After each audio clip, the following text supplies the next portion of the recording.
dayanıklı beyaz eşyadır. Dayanıklı tüketim malzemesidir. Başka bir şey değildir. Renginin beyaz olmasına aldanmayın. Hakiki süt nedir? Hakiki süt çiğ süttür. Ama bizim ülkemizde de dünyanın her yerinde olduğu gibi mikrobiyolojik kontrolü yapılmış çiğ süt satışı yapılmalıdır. Bu çok önemli bir kavram.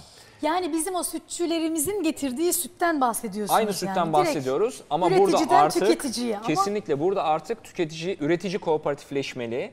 Üretici artık malını mikrobiyolojik kontrolü yapılacak şekilde sütünü sağmalı. Bakanlık denetlemeli ve çiğ süt almalıyız biz evimize. Dünyanın her yerinde olduğu gibi. Sadece filmlerde mi göreceğiz? Kapıların önüne cam şişe içinde sabahları günlük süt konuluyor. Bizim de ülkemizde olmalıdır bu. Bunun için uğraşan firmalar var biliyorum. Doğal gıda, doğru gıda için bir sürü müteşebbis bugün aklını, gönlünü, parasını koymuş durumda. Dolayısıyla bu tarz ruhsatlar ülkemizde de başlayınca biz bu süte ulaşabileceğiz. Şu anda ne yapacağız? Şu anda çiğ süt alacağız ama en az 15 dakika kaynatacağız. Taşım taşım kaynatacağız. Hanımlar biliyorlar nasıl kaynatılacağını. Öyle eski ilk kaynatmada kapatmayacağız altını. Şimdi bu çiğ sütün içine şu inciri 4'e böleceksiniz. Bunu niye anlatıyoruz? Tekrar hatırlatalım. Kuru öksürük için. Evet. Bak buldum. Kuru İşte zencefili buldum. Ben de diyecektim varmış diye. İşte vardı mutlaka. Toz zencefil masada olabilir mi? Toz zencefil, zerdeçalımız var. Bulamadık. Zencefilimiz yok. Tamam, geçen hafta vardı aslında. Geçen hafta vardı. O da buralarda bir yerlerde. Bahsettiğiniz o da buralarda bir yerlerde. Cuma günü hocamın geldiği gün. Tamam, suyumuz kaynadı. Kaynadı, su hazır. Ne zaman isterseniz. Suyumuz hazır. Hemen atalım o zaman. Tamam, o zaman hemen hadi atalım. gelelim hemen atalım. Bir de bir cezvede 2 çay bardağı da süt rica ediyorum Füsun Hanımcığım. Süt. Evet. Tamam. Bakalım. Şimdi burada 1 litre su suyumuz kaynıyor. burada. 1 litre suyumuz kaynıyor. Bakın çok güzel kısık ateşte. Mum alevi gibi. Şimdi onu ben bir göreyim, Şimdi bunu alayım. ikimiz birden atıyoruz. Aynı anda mı atacağız? Evet, sen bir zencefilleri atıyorsun, mi? ben meyan köklerini atıyorum. Bir mi, İkimizin iki de mi? probiyotikleri içine girecek. 2 tane atıyoruz. Peki. Dolayısıyla yaptığımız her işlemde eldivensiz çalışıyoruz. Bakın ellerimiz temiz. Yıkayacaksınız ellerinizi. Kendi probiyotiklerinizi yemeğinize katacaksınız. Ben meyan köklerini attım kendi probiyotiklerimle. Allah. Zahide de zencefilleri attı kendi probiyotikleriyle. Ne yapıyor Füsun Hanım? Eldivensiz çalışıyor. 2 çay bardağı lütfen. 2 çay bardağı. Yani çay bardağı. herkesin elinde bir takım bakteriler Probiyotikler de var, var. probiyotikler de var. Bunları da almamızda bir sakınca. Olmadığı gibi fayda var. Niye her rengi kadının değişti yaptığı yemeğin tadı farklıdır? Ya. Elimin farkı dersiniz değil mi? Anne, Elimin farkı eliyle budur. en son Elimin şöyle bir Füsun Hanım ne salataları yapıyor? şöyle eliyle yapar. Füsun Allah'ım, Hanım o lezzeti yok eldivensiz şimdi. çalışıyor. Görüyorsunuz. Eldivensiz çalışın efendim. Özellikle televizyonda yemek yapan aşçılara ben çok takılıyorum. Ne zaman programlarına gitsem ellerinde bir eldiven ameliyata mı giriyorsunuz? Ama bak, ne oluyoruz yani? Bana da geçen sefer Twitter'dan şey yazmışlar. Niye eldivenle çalışmıyorsunuz? Zahide Hanım size hiç yakıştıramadık. Allah ya, aşkına olur mu tertemiz. böyle bir şey? Eldiven nedir? Plastik. Niye gıdanıza gereksiz yere bir plastik temas ettiriyorsunuz? O daha da bu sefer Elinizde riskli. probiyotikler var. Elinizdeki probiyotikler geçecek yemeğinize ve daha lezzetli ve daha faydalı olacak. Her yerden probiyotik alıyoruz biz. Doğrusu budur.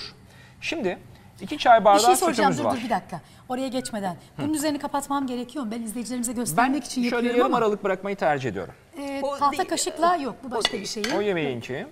Burada Hiç bunu karışmaya bile gerek yok aslında. Öyle mi? Ben izleyicileri göstermek için. Gösterelim, Yani tamam. şuradan siz görün diye şu kenara alayım da nerede ne var görünsün diye derdim o. Şu anda Zencefil ve meyan kökü kaynıyor. 12 dakika kadar kaynayacak. Üzerine ondan sonra karabaş otu atacağız. Karabaş otu atacağız, tamam. İncirim var. Burada da 2 çay bardağı sütüm var. Bir cezve rica ediyorum şimdi. Cezve, Zencefili de bulduk. Öksürüğü varsa çocuklarınızın, geçmiyorsa öksürük için öksürük, yapıyoruz bunu. tıksırık. Kuru öksürük için yapıyoruz. Kuru Cezvemiz de öksürük nasıl oluyor? geldi. Kuru öksürük balgamsız öksürüktür. Balgam olmayan öksürük. Bir de bir bıçakla bir tahta rica ediyorum. Tabii ki. Ben bunu hemen size doğrayayım. Şöyle sapını kopardım. Bir de şunu soracağım Hatta bu arada. pratik Bir dakika, davranalım bal. mı? Doğramaya gerek yok. Ha, Alın ikiye bölün. işte doğradım. Ne var? Niye illa bıçak gerekiyor? Niye bıçak sürelim ki? Vitaminini, C vitaminini yok edeceğiz içindeki. Bir dakika, Bu şekilde onları ben göreyim. kabaca 3 parça, 4 parça ayırın incirinizi, koyun cezveye. Üzerine sütünüzü, hakiki sütü ekleyin. Bunu zaten kaynatacağız. 15 dakika boyunca taşım taşım kaynayacak. Kısık ateşte. Tabii dikkatli olmanız gereken hanımlar biliyorsunuz. Süt taşar. Taşmaması için başında duracaksınız. Ne kadar koyacağım? Onun tamamı 2 çay bardağı sanırım değil mi? 2 çay bardağı. Evet. Hepsini Füsun Hanım koyayım. ölçekli verdi zaten. Hepsini Tamam. koyuyoruz. Tamam. Ondan sonra da bunu alacağız. İçinde Kısık incir ateşte. var. Üzerine de süt koyduk. Kuru öksürük için yapıyoruz bunu. Kesinlikle. Doktorumuzdan tavsiye size. Sabah ilaç gibi geldi. Bunu Güzel. 15 dakika kaynatacaksınız. 15 dakika sütün içinde taşım kısık ateşte kaynayacak. Aman elinize dikkat edin. Şöyle yapalım. Sadece şu küçük yere Küçüğe daha mi koyayım? rahat olacak. Heh, doğru. Cezve devrilmesin. Mutfak kazaları diye de bir şey Aman var. Allah Aman korusun, dikkat. aynen. Aman Yanıyor dikkat. canım o. Ha, Yanıyor. yaktın mı? Yanıyor, hazır. Ha. Ne güzel bir ocakmış, hiç yandığı yanmadığı belli olmuyor vallahi. Vallahi öyle. Dur bizim için de sıkıntı. Hayır, çorbamız şey olsun diye. Prodüksiyonu kutlayalım. Mutfağımızda vallahi bütün arkadaşlarım canla başla çalışıyoruz size en iyisini vermek Bravo. için. Çorbalarımız kaynıyor. Evet. Ondan sonra sütümüz, içinde incir var. Çok basit, inciri ikiye böldük, atıverdik Burada da içine. çayımız var. Çayımız, çorbamız, her şeyimiz hazır. Hah. Ve sağlıklı yaşıyoruz. Ve daha saat kaç yani? Sabah sabah her şeyi hallettik, süper. Hamaratlar. Vallahi bizim kadınlar çok hamarat. Kesinlikle. Hele bu işleri var ya, böyle öğlene kadar bitirdiniz, oh bütün gün size kalıyor mis gibi. Dolaşın ondan sonra, keyif Doğru yapın. vallahi. Şimdi bu ne kadar kaynayacak? Bunu 15 dakika kaynatacağız. Fokur deyip Şunun bu taşar kapağını ama. biraz, işte onun için başında beklemek gerek. Ha. Benim onun tamamen kapatmayalım ama şöyle aralık bırakalım. Biraz da buharlaşsın, bu yeterlidir. O zaten çok kısık ateşte. Bal ve Bu da Sedef balımız. için, kuru Tamam. öksürük Şimdi için, ben sizden bir sağlıklı kase, bir de bir zayıflamak tahta için, kaşık rica ediyorum. sağlıklı karın doyurmak için. Olur, Bir de tamam. kase Ha, getirilirse. bu da yarın kandil. Kandil için kandil şekeri ya da hani böyle güzel tatlı ikram etmek isterseniz sağlıklı bir tatlı ikram. Şekersiz. Şekersiz. Harika. Hurmayla, kuru kayısıyla, cevizle Füsun Hanım'ın ellerine sağlık. Kase de harika. Değil mi? Sen bizim bayıldım mutfağı çok bugün sevdin. vallahi billahi. Bir şey soracağım. Şimdi bunu niye yapıyoruz? Şimdi Önce burada onu sorayım. az önce tarifini verdiğimiz öksürük kürünü yapıyoruz. Pratik olun. Elimizde bu var. Çatal kısmıyla karışmaz, sapıyla karıştıracağım. Tahta ben de. olsun diye. Spatula gibi, evet. Metal değil. Bayağı Bakın, koydunuz, bayağı bir zencefil koyuyorum ve karışmaz olacak bu. Ama ben onu bir şekilde karıştıracağım, içine yedireceğim. Bol bol karıştırın, Bayağı içine koyu yedirin. bir şey olacak o. Kopkoyu olacak. Bunu niye yapıyoruz? Kimler Bunu için öksürük yapıyoruz? için yapıyoruz. Çocuklar öksürüyor dedi ya, Eskişehirler için yapıyoruz bunu. Eskişehir'den dünya tatlısı bir hanımefendi aradı. İki Evet. çocuğum da uyumadan bir başlıyor. Bütün gece öksürüyor dedi. Çünkü Eskişehir soğuk bir memlekettir. Niye Eskişehir için yapıyoruz? Çünkü ben Eskişehir'de Aa, okudum. bak. Eskişehirlere vefa borcu ödüyorum şimdi. Bana çok iyi baktılar. Süper. Twitter'dan Nuray Aktaş hanımefendi demiş ki kahvemi ilk kez sayenizde şekersiz içtim. bravo Gerçek kahve size. tadı buymuş meğer. Sizi kutluyorum. Harikasınız Nuray Sizi Hanım. kutluyorum. Süpersiniz. Bakın, şimdi az önce o kadar çok zencefil koydum ki Zahide bile dedi ki ya abi çok fazla o zencefil dedi. Ama bakın ne Aa, kadar bak, gerçekten. cıvık oldu, görüyor musunuz? Şimdi bir o kadar daha koyacağım.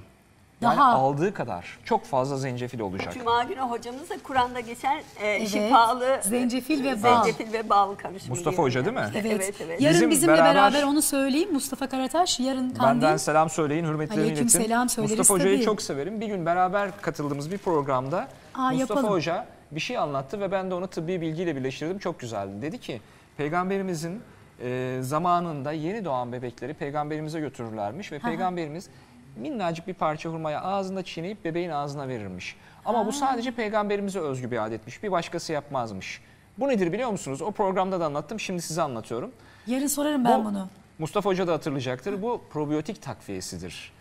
Anadolu'da bir adet vardır, bilir misiniz? Hani başarılı insanların yanına çocukları götürürler, derler ki ağzına tükür de senin gibi olsun. Ya Böyle bir adet vardır.